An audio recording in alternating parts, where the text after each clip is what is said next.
Aasta kohtumine.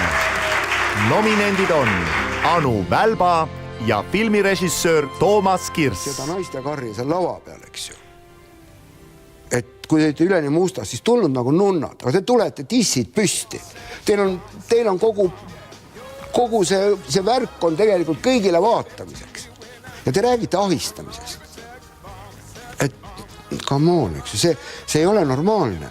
Ja see on siuke tunne, et see ongi nagu mingisuguse seltskonna või mingisuguse, mina ei tea, kas see on vandenõuteooria või, aga see on vandenõu valgete meeste vastu. Katariina Krjutškova ja kohtualune. Tere, Sakalast. Paari sõnaga, et kuidas te täna ennast siin kohtal tunnete?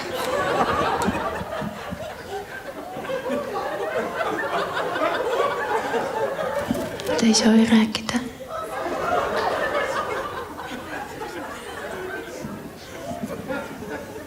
Kas te kahetsete seda, mis te teinud olete?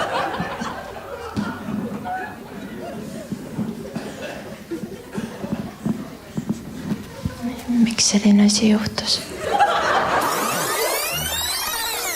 Te vaikite.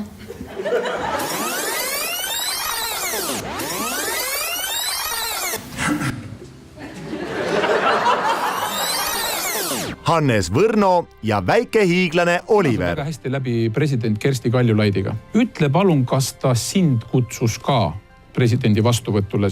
Ei kutsunud. Ei kutsunud. No miks ta sind ei kutsunud, kui te sõbrad olete?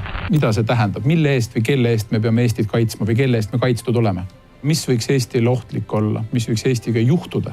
Et seda peab niimoodi kaitsma. Sinusugune mees, minusugune mees ja kõik me eestlased. Ütle mulle, kas sinu ema on sulle seletanud ära näiteks sellise asja, miks ei tohi öelda neeger? Ma ei oska kuidagi mõelda selle peale.